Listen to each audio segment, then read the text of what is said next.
స్తోత్రం కలుగునుగాక. హల్లెలూయా. మంచిది. దేవుడు ఆశ్చర్యకరుడు, ఆలోచనకర్త. దేవుడు అని పిలిచేవారు, దేవుని నమ్మిన వారు ఆయన స్వభావమును ఆయన సామర్థ్యాన్ని కూడా ఎరిగిన వారై ఉండాలని మనం తరచుగా చెప్పుకుంటూ ఉంటాం. ఈ దేవుని కార్యాలు మనం ఆలోచన చేస్తే జీవితాలను నూతనపరుస్తాడు, క్రొత్త భవిష్యత్తులను ఇస్తాడు. తలంపులను ఆలోచనలనే మార్చి వేసుకొనుటకు మూలమైన హృదయాన్ని క్రొత్తది చేసి మన చేతుల్లో పెడతాడు. క్రొత్త సంవత్సరం అనేటప్పటికీ క్రొత్త బట్టలు, క్రొత్త హడావిడి, అంతా క్రొత్త క్రొత్త క్రొత్త.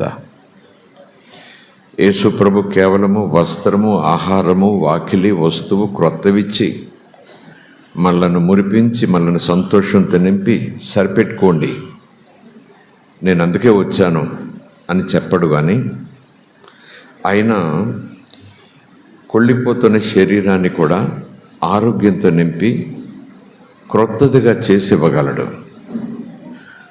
కుళ్ళిపోయిన హృదయాన్ని, అంటే పతనమైపోతున్న పాపముతో నిండి ఉన్న మనస్సును, ఆత్మను కూడా ఆశ్చర్యకరంగా తన మహాశక్తి చేత, పరిశుద్ధ రక్తం చేత పూర్తిగా శుద్ధి చేసి మంచు వలె తెల్లగా చేసి క్రొత్త హృదయం ఇచ్చి క్రొత్త భవిష్యత్తు ఇచ్చి తన దివ్య లోకములోనికి చేరే అర్హత భూమి మీద ఉండగానే నమ్మిన వారికి అనుగ్రహించి ఆ శాశ్వతమైన నిత్యత్వంలోనికి నడిపించబడే రీతిలో మనకు క్రొత్త జీవితాన్ని, నిత్య జీవితాన్ని, శాశ్వతమైన జీవితాన్ని, ఆనందకరమైన జీవితాన్ని ఆయన ఇవ్వగలడు. స్తోత్రం కలుగునుగాక.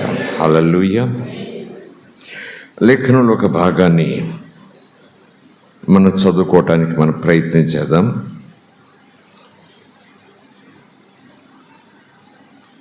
హెబ్రీయులకు రాసిన పత్రిక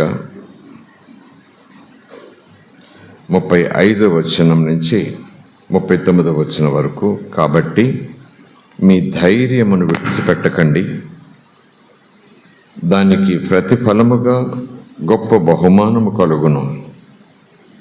మీరు దేవుని చిత్తమును నెరవేర్చిన వారై వాగ్దానము పొందు నిమిత్తము మీకు ఓరిమి అవసరమై ఉన్నది. ఇక కాలము బహుకొంచెముగా ఉన్నది. వచ్చుచున్నవాడు ఆలస్యము చెయ్యక వచ్చును. నా ఎదుట నీతిమంతుడైన వాడు విశ్వాసమూలముగా జీవించును గాని అతడు వెనుక తీసిన ఎడల అతని యందు నా ఆత్మకు సంతోషము ఉండదు. అయితే మనము నశించుటకు వెనుక తీయువారము కాము కానీ ఆత్మను రక్షించుకొనుటకు, మన ఆత్మకు రక్షణ సంపాదించుకొనుటకు విశ్వాసము కలిగిన వారమై ఉన్నాము. స్తోత్రం కలుగునుగాక. కనుక కాస్త వెనక్కి వెళ్ళి 19వ వచనం నుంచి చూస్తే, సహోదరులారా, యేసు మన కొరకు ప్రతిష్ఠించిన మార్గమున, అనగా నూతనమైనదియు జీవము గలదియు ఆయన శరీరమును తెర ద్వారా ఏర్పరచబడినదియునైన మార్గమున ఆయన రక్తము వలన పరిశుద్ధ స్థలమునందు ప్రవేశించుటకు మనకు ధైర్యము కలిగి ఉన్నది. కనుకను దేవుని ఇంటి పైన మనకు గొప్ప యాజకుడున్నాడు. కనుకను మనస్సాక్షికి కల్మషము తోచకుండునట్లు ప్రోక్షింపబడిన హృదయములు కలవారమును, నిర్మలమైన ఉదకముతో స్నానము చేసిన శరీరములు గలవారమునై ఉండి, విశ్వాస విషయంలో సంపూర్ణ నిశ్చయత కలిగి యథార్థమైన హృదయంతో మనము దేవుని సన్నిధానమునకు చేరుదము. వాగ్దానం చేసినవాడు నమ్మదగిన వాడు గనుక మన నిరీక్షణ విషయమై మనము ఒప్పుకొనున్నది నిశ్చలముగా పట్టుకొందుము. స్తోత్రం కలుగునుగాక. హల్లెలూయా.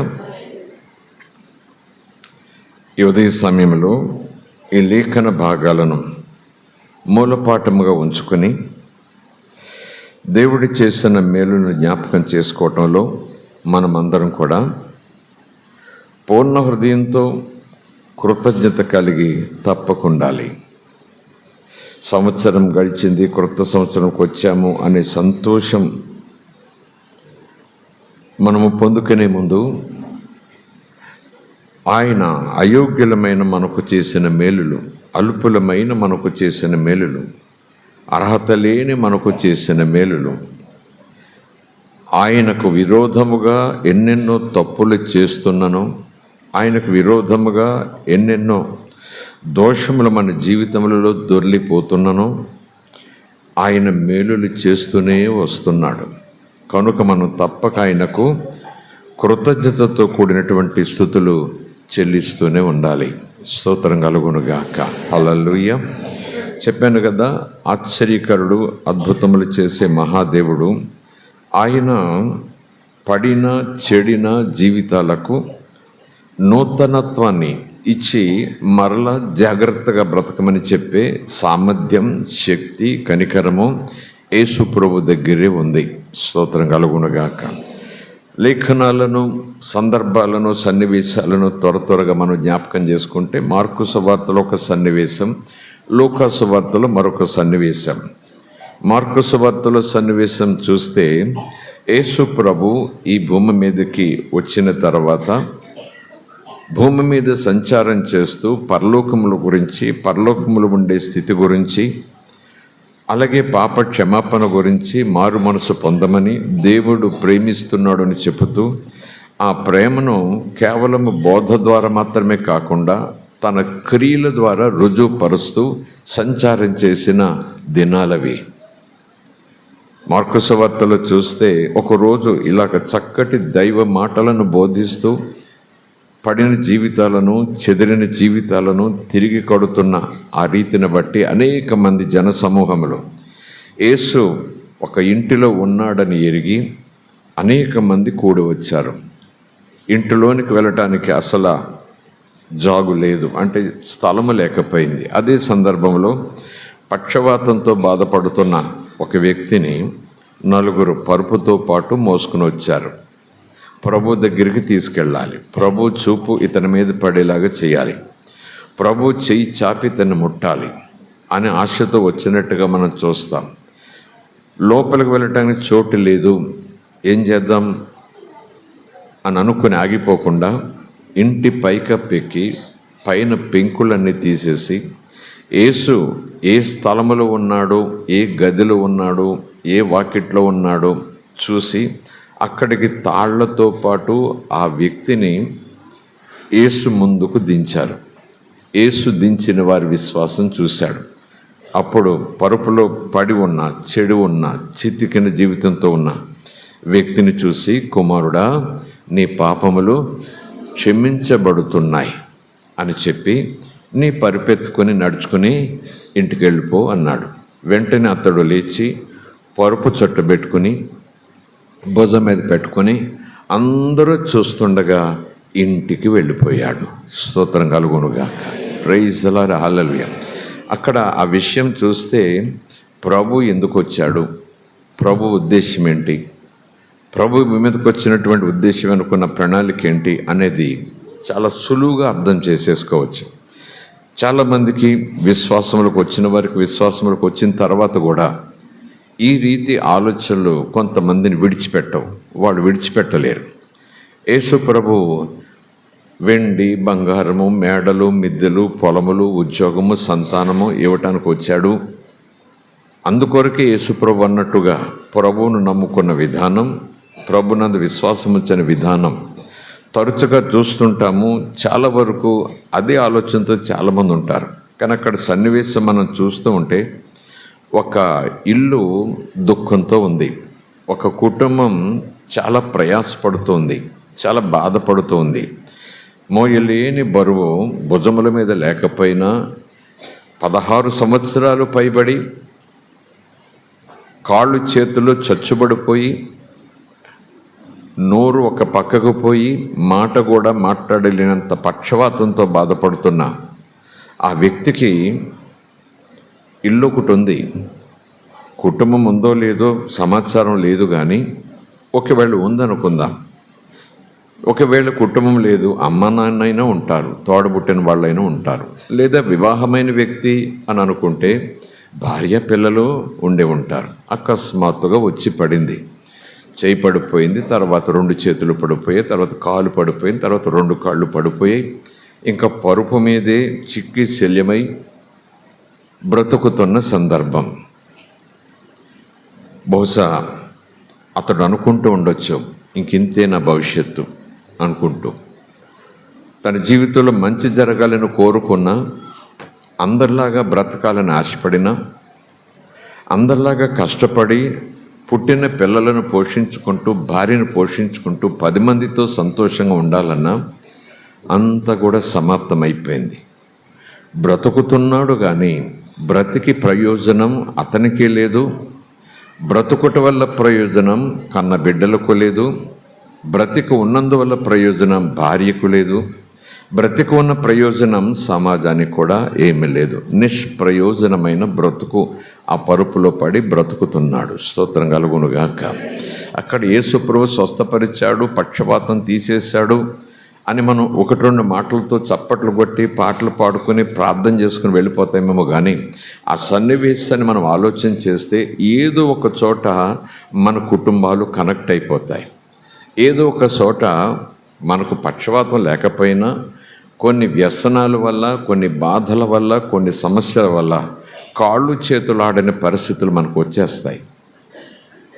మనసు ఏకాగ్రత నిలుపుకోలేనటువంటి శ్రమలు మనల్ని మీద దాడి చేస్తూ దిక్కుతోచకుండా చేసేస్తాయి.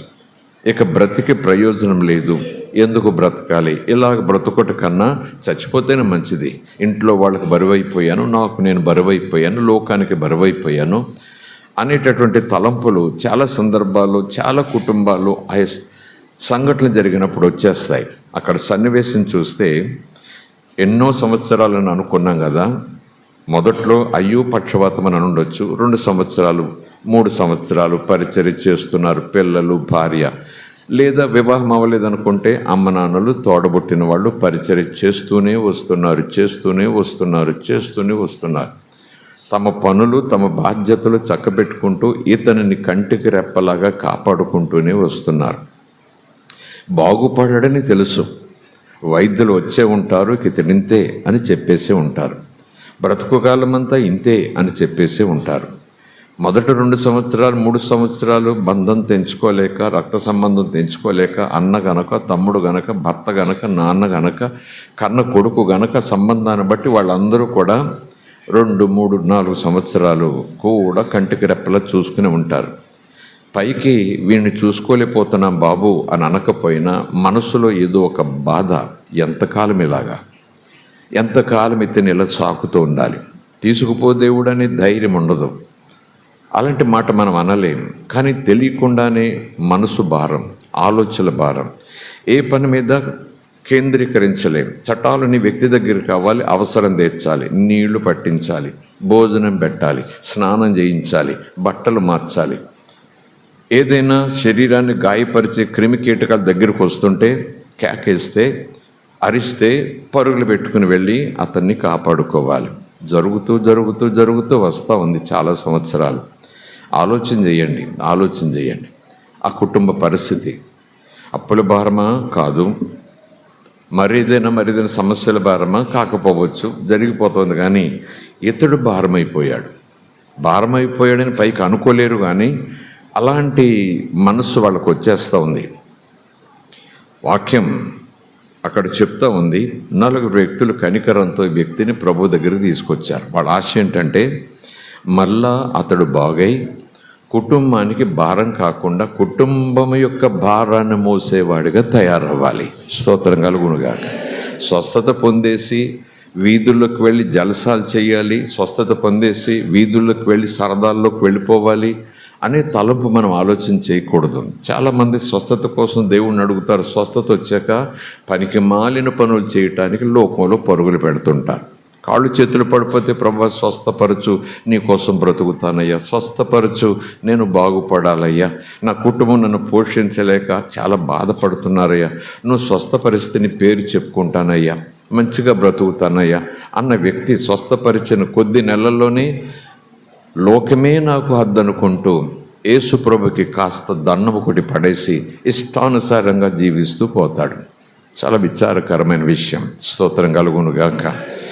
అంచేత నలుగురు వ్యక్తులు ఇతని కుటుంబం కట్టబడాలి, ఇతని భవిష్యత్తు బాగవ్వాలి, ఇతడు 10 మందికి భారంగా ఉండకూడదు, 10 మంది బరువు మోసే వ్యక్తిగా ఇతడు తయారవ్వాలి. కనుక ఏ వ్యక్తి వల్ల అది సాధ్యం కాదు. ప్రభుత్వం కూడా పని చేయలేదు, మహానుభావుల ప్రసంగాలు కూడా ఆ పని చేయలేవు. మంత్రాలు, తంత్రాలు, జపాలు, నోములు, కొండలెక్కటాలు, నదుల్లో మునగటాలు కూడా అసాధ్యం. ఎందుకంటే అవన్నీ చేసేసే ఉంటారు వాళ్ళు. ఒకవేళ బహుశా ఏమీ ప్రయోజనం లేదు, అన్నీ అయిపోయినాయి. కనుక ఒక్కటే మార్గం. ఎవరో చెప్పారు, విశ్వాసం ఉంచారు, మోసుకొచ్చారు. యేసు అంటున్నాడు, కుమారుడా నీ పాపములు క్షమించబడ్డాయి, నీ పరుపెత్తుకుని లేచి ఇంటికెళ్ళన్నాడు. ఇంటికెళ్ళు. కుటుంబానికి వ్యక్తి కావాలి, కుటుంబానికి వ్యక్తి యొక్క ఆధారం కావాలి, కుటుంబం యొక్క ఆ బాధ్యతలని ఈ వ్యక్తి చేపట్టాలి. ఎందుకంటే ఈ వ్యక్తి ఇలా పడిపోయిన తర్వాత పసిపిల్లల మీద, చిన్నపిల్లల మీద భారం పడిపోయింది, భార్య మీద భారం పడిపోయింది, అమ్మ నాన్నల మీద చాలా భారం పడిపోయింది. వాళ్ళు కూడా ఇలాగ ఉంటాడనుకున్నాము, పోషిస్తాడనుకున్నాము, పోషించడం ప్రారంభించాడు. అకస్మాత్తుగా కాళ్ళు చేతులు పడిపోయాయి. ఇప్పుడు దిక్కు తోచదు, మాకేం తెలీదు, చేత కాదు అనే స్థితిలో ఉండగా ప్రభు కేవలము అతని కాళ్ళు చేతులు స్వస్థపరచడమే కాదు, కుటుంబాన్ని నిలబెట్టేశాడు, కుటుంబాన్ని బలపరిచేశాడు. లోకములో ఎవ్వరూ ఇవ్వలేనంత ఆనందాన్ని ఈ ఒక్క పనితో మొత్తం కుటుంబానికి ఇచ్చేశాడు. స్తోత్రం కలుగునుగాక. హల్లెలూయా. ఇలాంటి క్రొత్తదనము యేసు ప్రభు ఇవ్వడానికి వచ్చాడు. ఇలాంటి క్రొత్త బ్రతుకు, క్రొత్త భవిష్యత్తు యేసు ప్రభు ఇవ్వడానికి వచ్చాడు. క్రొత్త హృదయం ఇవ్వడానికి వచ్చాడు. మూసుకుపోయిన ద్వారాలు తెరుస్తాడు. బరువులు, భారాలన్నీ కూడా ఆశ్చర్యకరంగా దూరం చేసేస్తాడు. అక్కడ చూస్తూ ఉంటే ఇంటికి వెళ్ళు, పరిపెత్తుకుని ఇంటికి వెళ్ళు, స్తోత్రం కలుగునుగాక. నీ అవసరం ఇంటికి ఉంది అన్నట్టు. నీ అవసరం ఇంటికి ఉంది. ఈ ఆరోగ్యం నీ కొరకు, నీ ఇంటి వారి కొరకు, దేవుని మహిమ కొరకు. Praise the lord. హల్లెలూయా. అక్కడ 2 రకాల క్రొత్త స్థితిని ఇచ్చాడు. ఒకటి, ఎముకలకు క్రొత్త బలం, నరములకు క్రొత్త బలం. మెదడు ఏ భాగమైతే చచ్చుబడిపోయిందో ఆ భాగానికి మళ్ళా రక్త ప్రసారం అకస్మాత్తుగా జరిగింది. రక్తం గడ్డగట్టుకుపోయి, నరములు మోసుకుపోయి, డెడ్ అయిపోయినప్పుడు కాళ్ళు చేతులు పనిచేయకుండా అయిపోతాయని మెడిసిన్ చెప్తుంది. కనుక స్వస్థపరిచాడు అనుకుంటాం, కానీ ప్రవహించిన చోట్లకు రక్తము ప్రవహించేలాగా యేసు ప్రభు చేసేసాడు. లోపల సిస్టంలో గొప్ప అద్భుతమైన కార్యం చేశాడు. బయట సెటప్ అంతా కూడా నూతనమైపోయింది. Praise the lord. హల్లెలూయా. ప్రభు ఎప్పుడు కూడా లోపల నుంచి కార్యం చేసుకుంటూ వస్తాడు. పైపైన లేపనాలు పూసేవాడు కాదు, పైపైన నూనె పోసి బాగైంది పో అనుకునేవాడు కాదు. దేవుని యొక్క టార్గెట్, ప్రభు యొక్క టార్గెట్ ఎప్పుడు కూడా మనకు కనపడని, ఆయనకు కనబడే లోతుల్లో ఉన్న ఆ చెడు దగ్గర నుంచి ఆయన సరి చేసుకుంటూ వస్తాడు. ఆ లోపల కుళ్ళు దగ్గర నుంచి సరి చేసుకుంటూ వస్తాడు. అక్కడి నుంచి నూతనత్వం ఇవ్వాలని ప్రభు ఆశపడతాడు. స్తోత్రం కలుగునుగాక. అలాగునతనికి స్వస్థతపరచడానికి ముందు, నీ కుమారుడా నీ పాపములు క్షమించబడ్డాయి. శరీరానికి వచ్చిన కుళ్ళేమో పక్షపాతం, మెదడు చెడిపోయింది అక్కడ. ఆ తర్వాత ఆత్మకున్న కుళ్ళు, అది ఎవరు పట్టించుకోం. ఆత్మకు కూడా ఒక కుష్ఠరోగం ఉంటుంది, ఆత్మకు కూడా ఒక పక్షవాతం ఉంటుంది, ఆత్మకు కూడా ఒక వ్యాధి ఉంటుంది. ఆ వ్యాధి పేరే పాపం. ఆ వ్యాధి పేరే పాపం. గాబ్రియల్ దూత మరీతో అదే మాట చెప్తాడు. ఆయన తన ప్రజలను వారి పాపముల నుంచి విడిపించటానికి, రక్షించటానికి వస్తున్నాడు. స్తోత్రం కలుగునుగాక.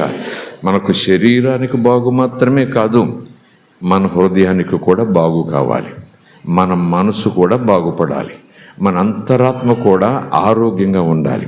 అంతరాత్మ, మనసు ఆరోగ్యం లేకపోతే పనికిమాలిన పనులు ఈ శరీరం చేసుకుంటూ పోతుంది. మన పనికిమాలిన పనులు శరీరం చేసుకుంటూ పోకుండా ఉండాలంటే మనసు మారిపోవాలి. మనసు వెనకాలన్న ఆత్మ కూడా శుద్ధి అయిపోవాలి. అప్పుడు మన చూపులు, మాటలు, చేతలు, ప్రవర్తన అంతా ఆటోమేటిక్గా సరి చేయబడుతుంది. స్తోత్రం కలుగునుగాక. Praise the lord. హల్లెలూయా. నిజానికి శరీర సంబంధంగా, లోక సంబంధంగా, భూ సంబంధంగా అలాంటి స్వస్థతలు ఇచ్చి ఒక ఇంటికి దీపం పెట్టినట్టుగా వెలిగించిన మరొక జీవితం ఉంది చచ్చిపోయిన తర్వాత. ప్రతివాడు కూడా చచ్చిపోవాలి. చచ్చిపోయిన తర్వాత మరొక జీవితం ఉంది. ఆ జీవితం 2 చోట్ల ఉంటుంది. అయితే వెలుగు లేకపోతే చీకటి, అయితే స్వర్గం లేకపోతే నరకం, అయితే దేవుడు ఉండే చోటు, మరొకటి దేవుడు లేని చోటు. దేవుడు ఉండే చోటుకి ఎవరు వెళ్తారంటే పరిశుద్ధులు వెళ్తారు, పాపం లేని వాళ్ళు వెళ్తారు. అది దేవుడు పెట్టిన నియమం. నేను పరిశుద్ధుడు కనుక అందరూ పరిశుద్ధంగా ఉండాలి. మనిషి పరిశుద్ధంగా ఉండలేడు. పాపంతో ఆత్మ ఉంది, పాపంతో మనసు ఉంది. కనుకనే దేవుడు లోకమంతా కూడా పాపములు పుట్టి, పాపములు పెరిగి, పాపం చేస్తూ నశించిపోతుంటే ఆ పాపం నుంచి విడిపించి తన కృప ద్వారా ఆ పాపం నుంచి వాళ్ళని పరిశుద్ధపరిచి పరిశుద్ధులుగా భూమి మీద జీవించేలాగున తన సహాయం అనుగ్రహించి వారు మరణించిన తర్వాత తాను నియమించిన ఆయుష్కాలం వాళ్ళు పూర్తి చేసుకున్న తర్వాత తన సన్నిధికి ఆయనే పిలుచుకుంటాడు. స్తోత్రం కలుగునుగా. పరిశుద్ధత లేకుండా ఎవరు దేవునిని చూడలేరు, దేవుని దగ్గరికి వెళ్ళలేరు. అలాగున్న దేవుని టార్గెట్ అంతా కూడా ముందు ఆత్మ స్వస్థత, ఆ తర్వాత మనస్సు స్వస్థత, ఆ తర్వాత శరీర స్వస్థత. దేవుని యొక్క లేఖనాలు ఏ రీతిగా ఉన్నా ఈ ప్రయారిటీ మనం పట్టించుకుంటే మన ఆధ్యాత్మిక జీవితాలు కూడా చాలా గొప్ప మార్పులు వచ్చేస్తాయి. కానీ విచారకరమని చెప్పను కానీ కాస్త తెలివి తక్కువతనం. మనం ఎప్పుడు కూడా బయట బాగే కోరుకుంటున్నాం, వస్త్రం బాగే కోరుకుంటున్నాం, వాకిలి బాగు కోరుకుంటున్నాం, వస్తువుల బాగు కోరుకుంటున్నాం. ఈ వస్తువులు కలిగి ఉంటే నాకు బాగుంటుంది, ఈ వస్త్రం నేను కలిగి ఉంటే బాగుంటుంది, ఆరోగ్యంగా ఉంటే బాగుంటుంది, ఈ వాకిలి నాకు ఉంటే బాగుంటుంది, ఈ వాహనం నాకు ఉంటే బాగుంటుంది, ఇలాంటి పిల్లలు నాకుంటే బాగుంటుంది. ఈ లోక సంబంధంగా సుఖముగా బ్రతుకు నిమిత్తం ఈ బాగు మనం కోరుతున్నాం. తప్పేం లేదు. ఎవరైనా కోరుకుంటారు, దేవుడు కూడా కోరుకోమన్నాడు, ఆశపడమన్నాడు. కానీ దేవుడు మనకు ఒక సలహా ఇస్తారు. ఏమనంటే ముందు లోపల బాగు కోరుకో, ముందు నీ హృదయం శుద్ధి కోరుకో, ముందు నీ అంతరాత్మ శుద్ధి కోరుకో. ఆ తర్వాత ఈ శరీర శుద్ధిని ప్రయాసపడి శుద్ధి చేసుకోవాల్సిన పని లేదు. ఆటోమేటిక్గా నీ శరీరం శుద్ధి అయిపోతుంది. స్తోత్రం కలుగునుగాక. హల్లెలూయా. ఈ అద్భుతమైన ఆశ్చర్య కార్యాలు లోకంలో ఏ డాక్టరు చేయలేడు. లోకంలో ఏ తపస్సు తపోభక్తి ద్వారా ఎవరము పొందుకోలేము. కనుకనే ఈ మధ్యాహ్నం అంత గొప్ప రక్షణ, అంత గొప్ప పాపక్షమాపణ పొంది ఈ స్థలంలో కూర్చుని నూతన సంవత్సరంలో ప్రవేశిస్తున్న సందర్భం మనం చేసిన మేలులు మర్చిపోకుండా కన్నీటితో, పశ్చాత్తాపంతో, కృతజ్ఞతతో ఎంత గొప్ప రక్షణ నాకు ఇచ్చావయ్యా. శరీరానికే కాదు నువ్వు స్వస్థత ఇచ్చింది, నా మనసుకు స్వస్థత ఇచ్చావు, నా ఆత్మను కూడా శుద్ధపరిచావు. తండ్రి, నిన్ను స్తుతించకుండా ఉండలేను, నేను గణపరచకుండా ఉండలేను, నీ కొరకు సాక్షిగా జీవించకుండా ఉండలేను. ఈ క్రొత్త సంవత్సరం, రాబో సంవత్సరాలు నీ కొరకు సాక్షిగా బ్రతుకుతా. నీ పట్ల కృతజ్ఞతతో నువ్వు ఇచ్చిన ఈ రక్షణ అనే పాత్ర చేతబట్టి నా జీవితాన్ని మరలా మురికి పట్టకుండా నీ పాదాల దగ్గరుండి వాక్యం చేత శుద్ధి చేసుకుంటాను ప్రభువా అని మరొకసారి దేవుని సహాయం కోరుతూ తీర్మానం చేసుకునే ప్రార్థన సన్నిధికి మనం వచ్చాం. స్తోత్రం కలుగునుగాక. Praise the lord. హల్లెలూయా. ఒక సన్నివేశం, ప్రభు మందిరము వాకిట్లో ఉన్నాడు, శిష్యులు కూడా అక్కడ ఉండే ఉంటారు. ఏంటో హడావిడి, కేకలు, భయంకరంగా దూషిస్తూ ఒక స్త్రీని నెట్టుకుంటూ, త్రోసుకుంటూ, తన్నుకుంటూ ముందుకు తీసుకొచ్చి యేసు ప్రభు కాళ్ళ దగ్గర పడేలా చేశారు. వెంటనే అందులో ఒక పెద్ద ఆయన అంటాడు, వ్యభిచారం చేస్తుండగా పట్టుకున్నాం, వ్యభిచారం చేస్తుండగా పట్టుకున్నాం. ధర్మశాస్త్రం ధర్మం చెప్తుంది, మోషే ధర్మశాస్త్రం రాళ్లతో కొట్టి చంపాలి ఇటువంటి వాళ్ళనని, చచ్చే వరకు రాళ్లతో కొట్టాలి అని. 4 రాళ్ళు కొట్టి వదిలేయటం కాదు, రాళ్లతో కొట్టి చంపాలి, చచ్చే వరకు కొట్టాల్సిందే అన్నమాట. సో నువ్వు కనికరము గలవాడువు, నువ్వు ధర్మశాస్త్రాన్ని పాటిస్తే నువ్వు రాళ్లతో కొట్టమని చెప్పు, కొట్టి చంపేస్తాం. ఇలాంటి వాళ్ళు సమాజంలో ఉండకూడదు. మోషే ధర్మశాస్త్రం చెప్తుంది, చెయ్యాలి మనం అంతే అన్నట్టుగా.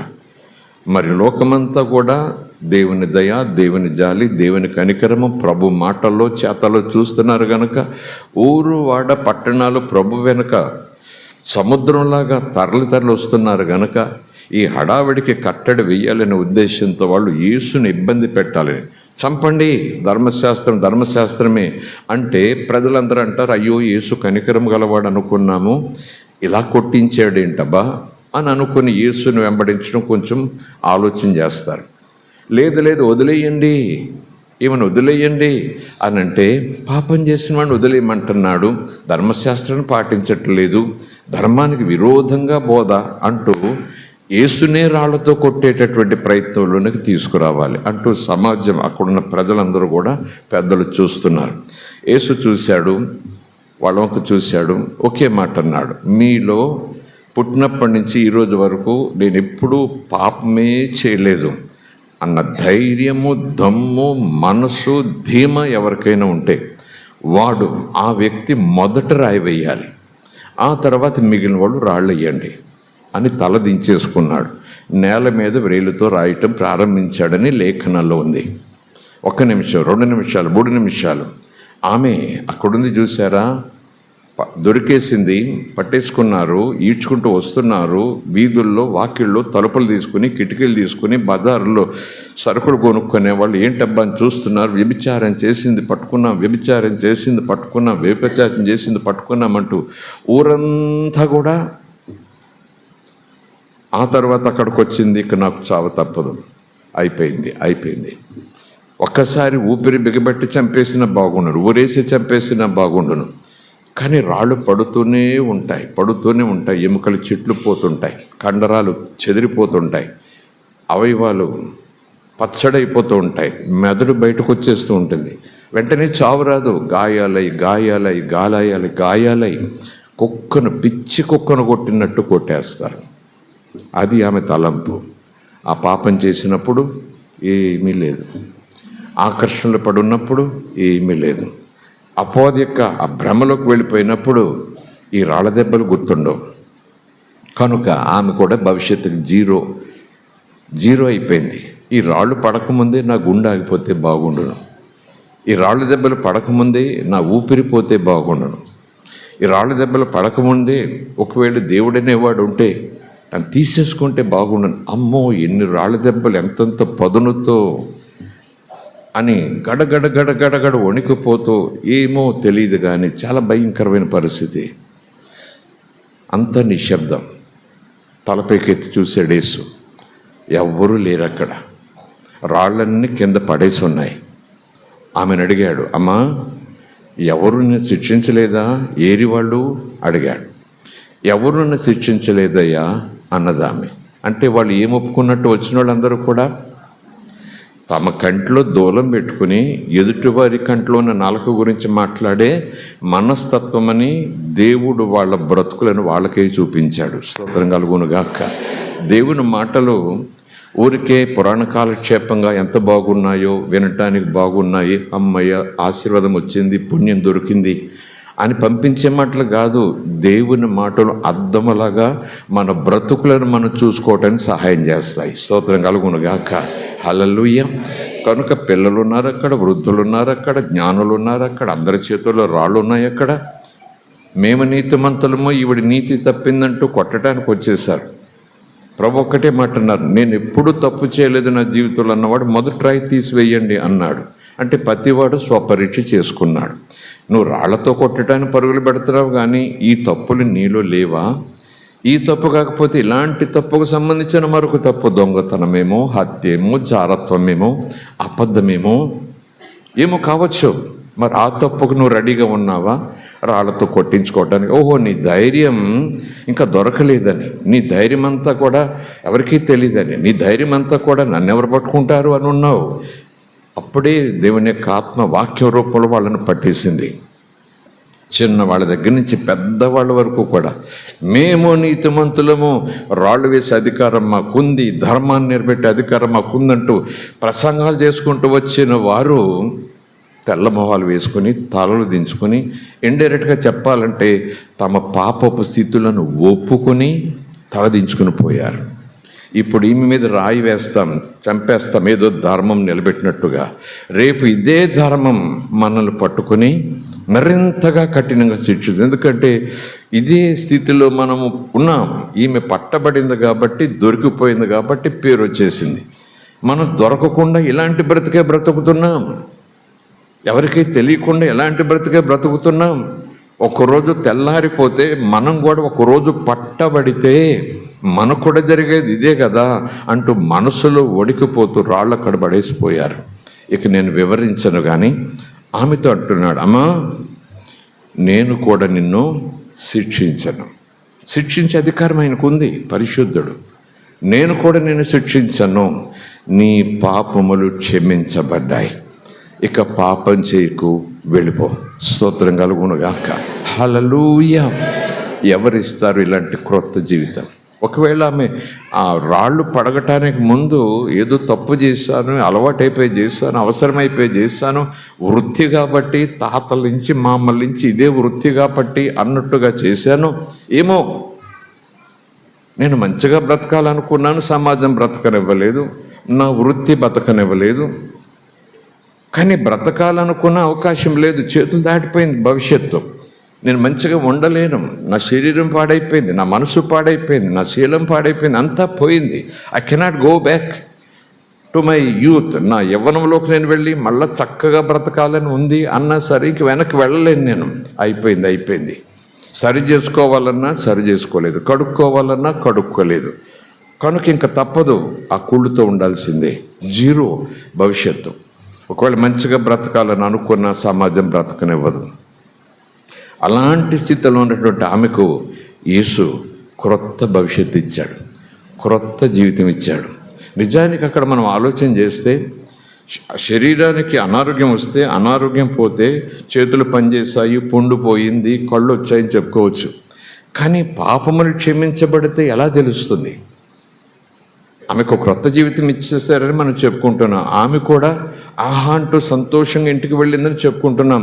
కానీ హౌ కెన్ షీ ఫీల్? నేను అంటాను, అది ఆత్మకార్యం. కంటికి కనపడదు, చెవికి వినపడదు, మనస్సులోనే ఆత్మలోనే సృష్టి కార్యం జరుగుతుంది. ఆదికాండంలో ఉంది మొదటి అధ్యాయంలో, దేవుడు వెలుగు కలుగునుగాక అని పలుకగా వెలుగు కలిగెను. స్తోత్రం కలుగునుగాక.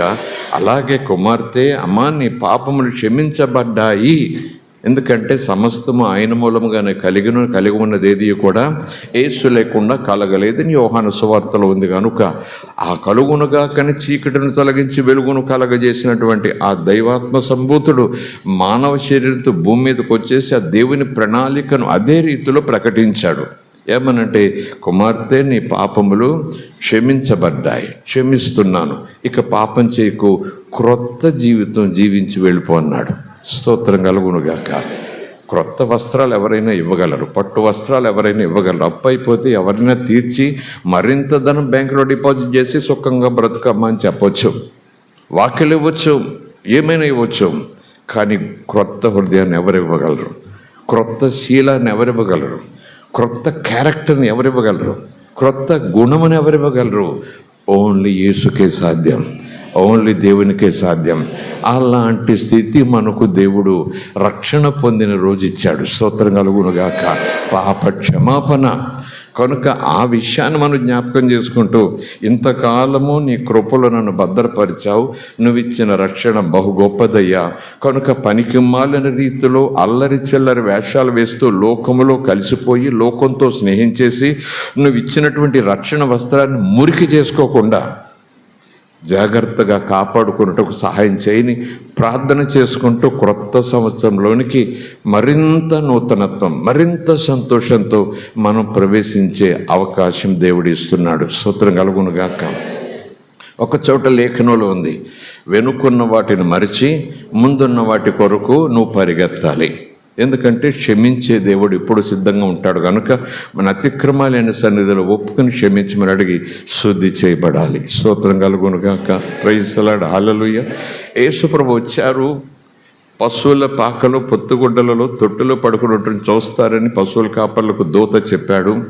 తూర్పు దేశ జ్ఞానులు కూడా పుస్తకాల ద్వారా తెలుసుకుని నక్షత్రం నడిపించగా ఆ పశువుల పాక దగ్గరకు వచ్చారు, లోపలికి వెళ్ళారు, చూశారు, సాగిలపడ్డారు, ఆరాధన చేశారు, అర్పణలు అర్పించారు అని చెప్పుకున్నాం.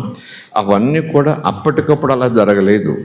యేసు పుట్టడానికి ముందు, రక్షకుడిగా పుట్టడానికి ముందు, మరియ కడుపులో పడి పుట్టడానికి ముందు దాదాపు 2000 సంవత్సరాల క్రితం, తర్వాత 1800 సంవత్సరాల క్రితం, తర్వాత 1600 సంవత్సరాల క్రితం ప్రవక్తల ద్వారా ముందుగానే దేవుడు రాయించేశారు.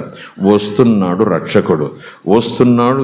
దేవుడు తోడై ఉంటే మనిషికి ఎంత ఆనందంగా ఉంటుందో, దేవుడు చేయి పట్టుకుని భూమి మీద నడిపిస్తే ఆ మనిషికి ఎంత సంతోషంగా, ఎంత సమృద్ధి ఉంటుందో, ఆ అనుభవం బ్రతికుండగానే మనిషికి ఇవ్వటానికి ఇమ్మానుయేలు, దేవుడు మనకు తోడు అనే మాటతో ఒక కారణ జన్ముడు పుట్టబోతున్నాడని యేసు పుట్టడానికి ముందు ఎప్పుడో ప్రవచనం రాయబడింది. యేసు పుట్టడం కాదు, యేసు ఎక్కడ పెరుగుతాడు, ఎలా పెరుగుతాడు, యేసు ఎలా జీవిస్తాడు, ఎలా మాట్లాడతాడు, ఏం చేస్తాడు, అన్నీ కూడా ప్రవచనాలే. 2000 సంవత్సరాల క్రితం యేసు ఎందుకు చనిపోతాడు, ఎవరి కోసం చనిపోతాడు, ఎలా చనిపోతాడు, చనిపోయిన తర్వాత ఏమవుతుంది అని కూడా ప్రవచనాలు అన్నీ నెరవేరిపోయాయి. స్తోత్రం కలుగును గాక. అన్నీ నెరవేరిపోయి దేవుని మాటలు నిజం, యథార్థమని ముద్ర పడవేశాయి. స్తోత్రం కలుగును గాక. ఈ మాట చెబుతూ నేను చివరి ఘడియల్లోకి వస్తున్నాను. ఎందుకంటే ఎలాగైతే మనకు కేవలము ఆరోగ్యం ఇచ్చి, కంటికి చూపునిచ్చి, నోటికి మాట ఇచ్చి, చెవికి వెనుకడిచ్చి, పక్షవాతం పోగొట్టి, కుష్ఠరోగం బాగు చేసి, దెయ్యాలను వెళ్ళగొట్టి, కేవలం ఈ సుఖం, ఈ సంతోషం, నాకు నిద్ర పట్టకుండా ఉండేది, యేసయ్య నమ్ముకున్నాను, ప్రార్థన చేసుకున్నాను, ఇప్పుడు హాయిగా నిద్రపోతున్నాను అని అంత మాత్రంతో కాదండి యేసయ్య వచ్చింది. మన బ్రతుకులు భూమి మీద ఉండగానే తన వెలుగుతో నింపబడాలి. పవిత్రతతో మనం జీవించే భాగ్యం దేవుడు మనకు ఉచితంగా ప్రసాదించాలని ఆయన వచ్చేసాడు. స్తోత్రం కలుగును గాక. Praise the lord. హల్లెలూయా. అలాగే ప్రవచనానుసారంగా అందరూ పాపం చేసి దేవుడిని గురించే మహిమ పొందలేకపోతున్నారు కనుక, ఆ మహిమ లేకపోవటం వల్ల, పవిత్రత లేకపోవటం వల్ల వాళ్ళు చేసిన పాపం వాళ్ళను నరకములోనికి ఈడ్చుకుపోతుంది కనుక, వారు పోకూడదనుకున్న వాళ్ళలో ఉన్న పాపం వాళ్ళని ఈడ్చుకుపోతుంది కనుక, అయ్యో ఇది నరకం, ఇక్కడ అగ్ని, పురుగు చావదు, అగ్ని ఆరదు, యాతన, అయ్యో నేను ఇక్కడికి వెళ్ళను, వద్దు నాకిదని ఆ మనిషి కేకలేసినా సరే, ఆ మనిషిలో ప్రభావం చూపించినటువంటి ఆ శక్తి కలిగిన పాపము అతన్ని ఈడ్చుకుపోతుంది. మనిషికి తన స్వాధీనంలో ఉండడు, పోవాల్సిందే.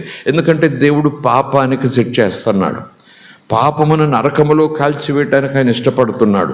పాప పురుషుడంటే సాతాను కోసం దేవుడు అగ్ని బిలమును సిద్ధం చేశాడు కనుక, పాపము నాలో అంటే పాపము నన్ను ఈడ్చుకుపోతుంది. స్తోత్రం కలుగును గాక. ఈ మాట ఉదాహరణకు చెప్తున్నందుకు దయచేసి మన్నించండి. ఏమనంటే, ఒక వ్యక్తి మద్యం తీసుకోని సమయంలో చాలా దేవుడులాగా ఉంటాడంటారు.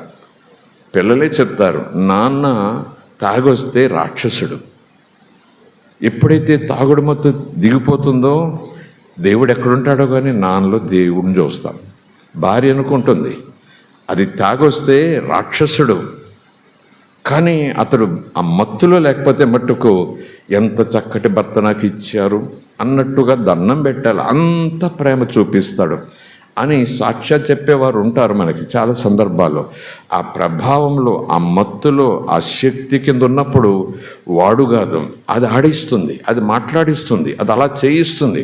ఎప్పుడైతే మత్తు వదులుతుందో అప్పుడు చాలా బాధపడతాడు, చాలా పశ్చాత్తాపడతాడు, ఇంకెంతో మురిపని చూపిస్తాడు. ఈ మత్తు లేకుండా ఉంటే బాగుండును అన్నట్టు అనుకుంటా. చూసారా, అదే పాపానికి కూడా అంత శక్తి ఉంది. మద్యం అంటే తాగినోడికి, తాగకపోతే ఎవరు కూడా మద్యం తాగినోళ్ళగా ఉండరు. కానీ పాపం అనేది కూడా ఒక మత్తు లాంటిది, లేదా ఒక ప్రభావం, ఒక శక్తి కలిగినది. అది అందరిలోనే ఉంది. అది ఎవరిలో అయితే ఉందో వాళ్ళ చేత అది పనికి మాలిన పనులు చేయిస్తుంది. ఆ మద్యం యొక్క ప్రభావం వల్ల మాట్లాడుతున్నాడు. ఆ తాగుడు దెయ్యం వాడి చేత అలా చేయిస్తూ ఉంది. ఈ తాగుడు ప్రభావం పోతే వాడు స్పృహలోకి వస్తాడు. ఎక్కడున్నానో, ఏం కట్టుకున్నానో, ఏం తింటున్నానో అని తెలుస్తుంది. అలాగే పాపపు ప్రభావం ఎప్పుడైతే విడిచిపోతుందో మనము దేవునిని చూడగలం. ప్రైజ్ ది లార్డ్, హల్లెలూయా. పాపపు ప్రభావం ఎప్పుడైతే పోతుందో, మత్తయితే ఎప్పుడైతే పోతుందో దేవునిని ముఖాముఖి చూడగలం. స్తోత్రం కలుగునుగాక. దేవుని లాగా ఉండగలం, దేవుని చేయి పట్టుకుని నడవగలం. అందుకే దేవుడు మనం చంపడానికి రాలేదు. మనలో ఉన్న పాపం నుంచి మనలను చావు దగ్గరికి ఈడ్చుకుపోతున్న ఆ పాపపు ప్రభావం మత్తు నుంచి మనం విడిపించడానికి యేసు 2024 సంవత్సరాల క్రితం భూమి మీదకి వచ్చేసాడు, కార్యం చేశాడు. ఆయన పాపమును క్షమించే అధికారం ఆయనకు ఉందని లేఖనాలు చెప్తున్నాయి. ఆ పక్షవాతంతో బాధపడుతున్న వ్యక్తితో మాట అంటే అక్కడున్న పెద్దలు, మహానుభావులు అందరూ అంటున్నారు, ఈయనెవరండి, దేవుడా, దిగొచ్చాడా ఏంటి? పాప క్షమించే అధికారం దేవునికే ఉంది, సృష్టికర్తకే ఉంది. ఈయనెవరండి? యోసేపు కొడుకు కాదా? వడ్రంగి వాడి కొడుకు కాదా? ఏంటి దేవుని నమ్మని దూషిస్తాడు? మనకులాగా పుట్టి మన ముందు పెరిగి మన స్కూల్లో చదివి మన ముందు ఆటపాట ఆడిన వాడు వీడు పాపాలు క్షమించడం ఏంటి అని చాలామంది మనసులో బాధపడిపోతామంటే యేసు ఆ సంగతి ఆత్మలో గ్రహించి మీరేమనుకుంటున్నారో నాకు తెలుసు, మీకు మాట చెప్తాను వినండి. నేను ఎందుకు వచ్చానంటే అధికారంతో వచ్చాను. ఏ అధికారంతో వచ్చానంటే పాపములు క్షమించే అధికారం నాకు ఉంది. అధికారంతో భూమి మీదకి వచ్చాను. ప్రైజ్ ది లార్డ్, హల్లెలూయా. ఓ హల్లెలూయా. కొంతమందికి సుఖాలు ఇచ్చే అధికారం ఉండొచ్చు, స్వస్థతలు ఇచ్చే అధికారం ఉండొచ్చు, ఏమో వెండి బంగారులు ఇచ్చే అధికారం ఉండొచ్చు, సంతానం ఇచ్చే అధికారం ఉండొచ్చు. కానీ పాపము క్షమించే అధికారము పాపము లేని వాడికి ఉంటుంది, పాపము చేయవానిగా ఉంటుంది. ప్రైజ్ ది లార్డ్, హల్లెలూయా. దేవుని నామానికి స్తోత్రం. అలాగున పాప క్షమాపణ మనకు అనుగ్రహించాడు. ఆ పాపపు ప్రభావం నీ నుంచి నా నుంచి బయటకు తీసివేయబడకపోతే మధ్యమత్తులో వ్యక్తులు ఎంత రాక్షసత్వంగా ఉంటారో, ఆ ప్రభావం పోగానే ఎంత మంచివాళ్ళుగా ఉంటారో, అలాగే పాప ప్రభావం పోతే మనం కూడా దేవుని స్వరాన్ని వినగలం, దేవుణ్ణి చూడగలం. అందుకొరకే దేవుడు మనలను తన దగ్గరికి తీసుకోవటానికి, మన దగ్గరికి రావటానికి, మనకు దేవునికి మధ్య ఉన్నటువంటి పాపమని మత్తు వ్యసనం నుంచి మనల్ని విడిపించడానికి వచ్చాడు. మనం కావాలని అనుకోకపోయినా ఆయనే మనం కావాలని మన కోసం వచ్చాడు. స్తోత్రం కలుగును గాక. ప్రైజ్ ది లార్డ్, హల్లెలూయా. నేను కూడా రక్షణ పొందే సందర్భంలో ఇదే అనుభూతి నాకు ఇచ్చారు. నాకు రక్షణ కావాలి, లేదా నాకు బిడ్డ కావాలి, లేకపోతే నాకు ఆస్తి కావాలి, నాకు వెండి కావాలి, నాకు అప్పులైపోయి ఈ సంగతులు ఏం ప్రభు దగ్గర చెప్పలేదు. ఒక బిడ్డ పుట్టడంటున్నారు డాక్టర్లు, పుట్టిన కళ్ళు కాళ్ళు చేతులు ఉండకపోవచ్చు అంటున్నారు డాక్టర్లు. ఆ ప్రభావం వల్ల ఏమాత్రమే జాగ్రత్తగా ఉన్నా నీ భార్య ప్రాణానికి కూడా కొంచెం ప్రమాదం కూడా రావచ్చు, చాలా జాగ్రత్తగా చూసుకోవాలంటున్నారు డాక్టర్లు. అప్పుడు ఎవరు అన్నారు, ప్రార్థన చేసుకోండి, యేసుప్రభు ప్రార్థన చేసుకోండి, కోరుకోండి, సహాయం చేస్తారు అంటూ బంధువుల్లో ఒకరు చెప్పారు, ఇరుగు పొరుగు వారిలో ఒకరు చెప్పారు. ఇష్టం లేదు. నాకు చాలామంది దేవుళ్ళు ఉన్నారు, చాలామందిని కొలుస్తాను, అందులో ఒకరిద్దరంటే నాకు మహా ఇష్టము. వాళ్ళు చేయలేని ఈయనేం చేస్తాడు? అయినా సరే మునిగిపోయేవాడికి ఎవడో ఒకటి చేయబట్టుకోవాలి కదా. ఎవరైతే ఏముంది అంటూ నువ్వు దేవుడు అయితే అన్నట్టుగా నేను అడగటం, ధ్యానించటం ప్రారంభించినప్పుడు ఆశ్చర్యకరం. ఎవరిని ఎలా దేవుడు రక్షించాడో తెలియదు, కానీ ఎవరు యేసుప్రభుని ఏ కోణంలో విశ్వాసంతో ప్రభుగా అంగీకరించారేమో, కానీ నన్ను దేవుడు ఎన్కౌంటర్ చేసిన సన్నివేశం, నాకు దేవుడు ఎదురొచ్చిన రీతి, దేవునికి నేను ఎదురుగా వచ్చేలాగున ఆ పరిశుద్ధాత్ముడు సహాయం చేసిన రీతి ఇందాకే చెప్పాను. ఎప్పుడైతే ప్రభు సన్నిధిని కోరుకుంటూ ఒక సహాయం కోసం అర్థిస్తూ ఉంటే ప్రభు ముందుగా నాలో చేసిన కార్యం, ముందుగా నీకు కుమారుడా నీకే భయం లేదు అన్నట్టుగా చట్టాలను వచ్చేసేసి నాకేదో చేసేలేదు. ముందు నాలో ఉన్న హృదయంలో ఉన్న పాపాన్ని చూపించాడు, మనసులో ఉన్న పాపాన్ని చూపించాడు, మాటల్లో ఉన్న పాపాన్ని చూపించాడు. ఊహ తెలిసినప్పటి నుంచి చేసిన పాపపు స్థితిని అంతా కూడా కళ్ళకు కట్టినట్లు చూపించి పశ్చాత్తాపపడేలా చేసి ఈ పాపమును వదిలిపెట్టకపోతే శిక్ష నరకమని ఆ సన్నివేశం కూడా చూపించి ఆయన పాదాలు పట్టుకునేలాగా చేశాడు, పశ్చాత్తాపడేలా చేశాడు. ఆ తర్వాత నా జీవితం ఆయన చేతులకు వెళ్ళిపోయింది. అద్భుతంగా మలుపులు తిప్పుకుంటూ వచ్చి ఈరోజు ఇక్కడ నిలబెట్టాడు. స్తోత్రం కలుగును గాక. Praise the lord, hallelujah. Praise the lord, hallelujah. దేవునికి స్తోత్రం. ఊహించలేని మేలులతో నింపిన నా యేసయ్యా నీకు నా వందనం. ఊహించలేని మేలులతో నింపిన నా యేసయ్యా, నీకు నా వందనం. వర్ణింపగలనా నీ కార్యములన్, వివరింపగలనా నీ వర్ణింపగలనా నీ కార్యములను, వివరింపగలనా నీ మేలులను. ఊహించలేని మేలులతో నింపిన నా యేసయ్యా, నీకు నా వందనం. నా ప్రాణమా నా అంతరంగమా యెహోవా నామమును సన్నుతించుమా. నా ప్రాణమా నా అంతరంగమా యేసయ్య నామమును సన్నుతించుమా. యేసయ్య చేసిన ఉపకారములలో దేనిని నీవు మరువకుమా. యేసయ్య చేసిన ఉపకారములలో దేనిని నీవు మరువకుమా. ఊహించలేని మేలులతో నింపిన నా యేసయ్యా, నీకు నా వందనం. మేలుతో నా హృదయం తృప్తిపరచినావు, రక్షణ పాత్రతో నిన్ను స్తుతింతును. మేలుతో నా హృదయం తృప్తిపరచినావు, రక్షణ పాత్రతో నిన్ను స్తుతింతును. ఇశ్రాయేలు దేవుడా నా రక్షకా,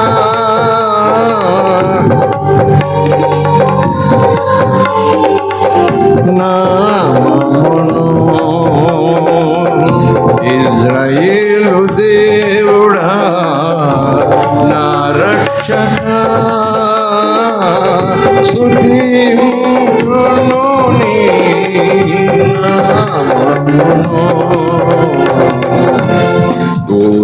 ఊహించలేని మేలులతో నింపిన నా యేసయ్యా, నీకు నా వందనం. ఊహించలేని. హల్లెలూయా. దేవునికి స్తోత్రం. దేవుని పిల్లలు, యేసు ప్రభు ద్వారా మేలులు పొందిన వారు ఆయన మాటను పెడచెవిని పెట్టి, ఆయన మార్గాన్ని పెడచెవిని పెట్టి నా ఇష్టం అంటూ ముందుకు వెళ్ళిపోతే తెన్నింటి వాసాలకి పెట్టినట్టు అవుతుంది. ఆయన ఉప్పు తిని ఆయన్నే నష్టపరిచినట్టుగా అవుతుంది. ఆయన పేరు కోసం ఆయన పేరు చెప్పుకుని బ్రతకాల్సిన మనమను ఆయన పేరు చెప్పుకుంటే తప్ప మనకు భూమి మీద బ్రతుకు లేదు, పరలోకంలో అసలే మనకు గుర్తింపు ఉండదు. ఈరోజు మనం యేసు అనే నామం పలికితేనట చీకటి శక్తులు పారిపోతాయి, దెయ్యాలు పారిపోతాయి, రోగాలు పారిపోతాయి, కష్టాలు సుఖాలుగా మారిపోతాయి. అవును కదా, శ్రమలు శోధనలు ఆశ్చర్యకరంగా తప్పిపోతాయి. ఇక్కడే కాదు, యేసయ్యా అని ఆయన పేరు ఇక్కడ చెప్పుకుంటే పరలోకమే దిగొస్తుందట, సైన్యాలే దిగొస్తాయట, దేవుడే దిగొస్తాడట. ఆయన నామం చెప్పుకుని బ్రతికే భాగ్యం మనకి ఇస్తే, ఆయన నామం చెప్పుకుంటూ పనికిమాలిన జీవితం జీవిస్తే తిన్నింటి వాసాలకు పెట్టుకోవటం కదా, అన్నం పెట్టిన చేతిని నరకటమే కదా. ఉప్పు తిని కృతజ్ఞతతో బతకాల్సిన పోయి ఉప్పు తిన్నవాడి ఇంటికే నిప్పు పెట్టే పరిస్థితి కదా.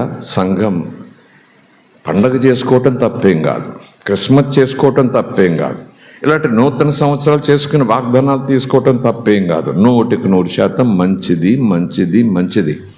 కానీ మనం చూసుకోవలసింది, మనం పరిశీలన చేసుకోవలసింది, మనం నూతన తీర్మానంతో ఈ క్రొత్త సంవత్సరం ప్రవేశించే ఆ సమయంలో మనం ఒక్కసారి పరీక్ష చేసుకుని మరలా ఒక మాట ప్రభు సన్నిధిలో తెరిచిన హృదయంతో చెప్పవలసింది, ప్రభువా, ఈరోజు వరకు ఆటాపాటగా భక్తి చేశానేమో, ఈరోజు వరకు ఆటాపాటగా లోపల అల్లరి మనసున్నా సరే ఎలాగైనా భక్తి చేస్తాను అనుకుంటూ చేశానేమో. కానీ ప్రభువా, ఈరోజు నేను చెప్తున్నాను, తిన్నింటి వాసాలు లెక్క పెట్టేవాడిగా నేనుండను.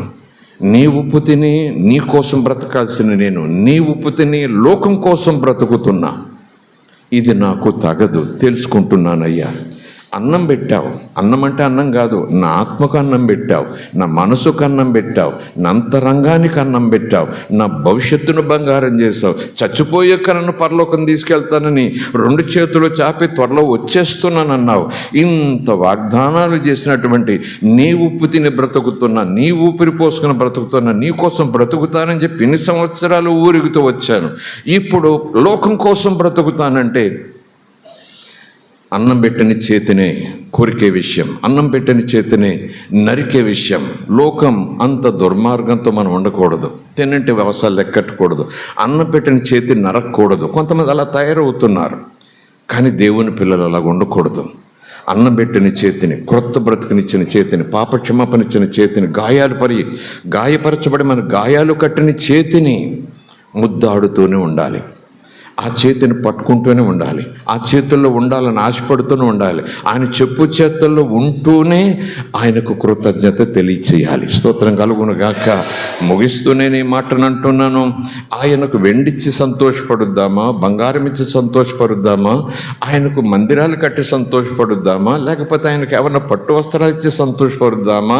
యేసుని సంతోషపరచాలి ఉందండి, ఏం చేస్తే బాగుంటుంది? మణులు పట్టుకురానా, వజ్రాలు పట్టుకురానా, ఏం చేయాలి చెప్పండి, ఇప్పుడే పట్టుకొస్తాను అన్నట్టుగా లోకం పరుగులెత్తొచ్చేమో. కానీ దేవుడు అంటాడు, ప్రభు అంటాడు, నీ వెండి నాకొద్దు, నీ బంగారం నాకొద్దు. నిజాన్ని చెప్పాలంటే అదంతా నాదే కదా. కానీ నువ్వు వెండి బంగారం ఇవ్వద్దు, కానీ నువ్వు మనసు ఉంచుకుని నేను నీకు ఇచ్చిన మమతలను, నేను ఇచ్చినటువంటి ఆ అద్భుతమైన అనుభవాలను మనసులో పెట్టుకుని కృతజ్ఞత కలిగి, ఇదిగో నా మాట విను, అదే నాకు వెండి బంగారం అంటాడు ప్రభు. స్తోత్రం కలుగును గాక. నా మాటకు శిరస్సు ఉంచు, నేను చెప్పినట్లు చెయ్యి, నువ్వు బాగుపడతావు. నేను చెప్పినట్లు చెయ్యి, సుఖపడతావు. నేను చెప్పినట్లు చెయ్యి, లాభం పొందుతావు. నేను చెప్పినట్లు చెయ్యి, ఆరోగ్యంగా ఉంటావు. నేను చెప్పినట్లు చెయ్యి, కష్టంలో కూడా నీవు సంతోషంగా ఉండగలవు. నేను చెప్పినట్లు చెయ్యి. భూమి నెరవేర్చింది, భూమి కంపించి ఇంకా దేశాలన్నీ కూడా భూస్థాపితం అయిపోతున్నాయి. ఆ దేశములు కూడా నేను ఉన్నానే, అయ్యో నేను భూస్థాపితం అయిపోతాను, వేడవలసిన పని లేదు. అలాంటి సమాచారం అందినా సరే నీ గుండెల్లో ఎంత ధైర్యం ఉంటుందంటే, భూమి మీద అయితే ఉన్నాను కానీ ఈ నెరలు విచ్చి భూకంపం వచ్చి ఈ బిక్కవోలు లయమైపోతుందట 24 గంటలు చెప్పినా సరే బిక్కవోలలో ఉన్నానని మీరు అనుకుంటున్నారు. ఈ బిక్కవోలని భూమి మీద నేనున్నానని మీరు అనుకుంటున్నారు. మీకు సంగతి చెప్పనివ్వండి, బిక్కవోలలో ఉన్నా, బిక్కవోలని ఈ నేల మీద ఉన్నా, నిజానికి నేను యేసయ్య చేతుల్లో ఉన్నాను. ఈ భూమికి భూకంపం వస్తుందేమో కానీ యేసయ్య చేతులు స్థిరమైన చేతులు, కదలని చేతులు, బలమైన చేతులు, భాగ్యాన్ని పంచే చేతులు, బ్రతికించే చేతులు, బ్రతుకులను సరిచేసే చేతులు.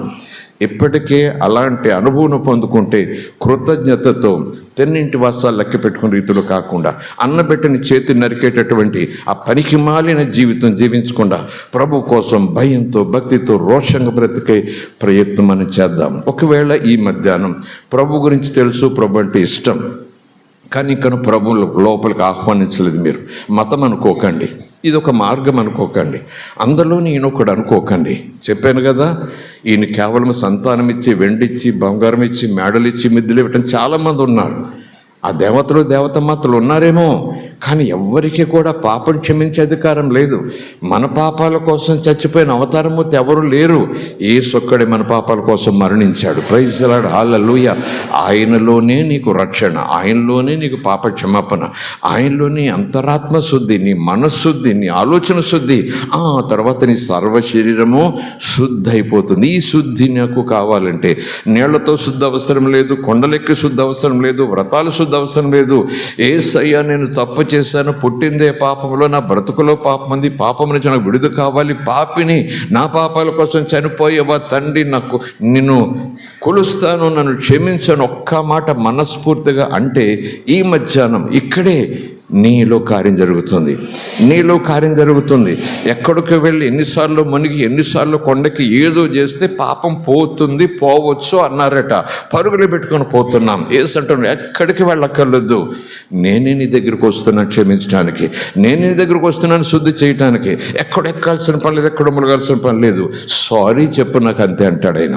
తండ్రి క్షమించు, ప్రభువా క్షమించు, నాకు పడవలసిన శాపం, నాకు పడవలసిన మరణం నా స్థానంలో నువ్వు స్వీకరించి నన్ను పక్కకు నెట్టావని అగ్నిగుండంలో పడకుండా ఏమిచ్చి నీ రుణం తీర్చుకుంటాను. నమ్ముతున్నాను నువ్వు నా కోసం వచ్చావని, నమ్ముతున్నాను నా పాపం కోసం మరణించావని, నమ్ముతున్నాను సమాధిని గెలిచావని, నమ్ముతున్నాను మరలా మధ్యాకాశం రాబోతున్నావని నమ్ముతున్నానయ్యా, నన్ను క్షమించు తండ్రి, నన్ను నీ బిడ్డగా చేసుకో అని అడిగితేనట, నువ్వా నా బిడ్డగానా, చాలా పెద్ద మాట చెప్పేశావు, అక్కడ బ్రతుకు, అలా బ్రతుకు, నిన్ను బ్రతికించాను చాలు, సరిపెట్టుకో అని అనడండి యేసయ్య. పనికి మాలిన పెంట మీద ఈగలా బ్రతుకుతున్న ప్రతి పాపిని కూడా కేవలం మనసు మార్చి మళ్ళీ భూమి మీద పడేయటం కాదు, ఆయన తనకు కొడుకులుగా కూతుళ్ళుగా చేసుకుంటాడట.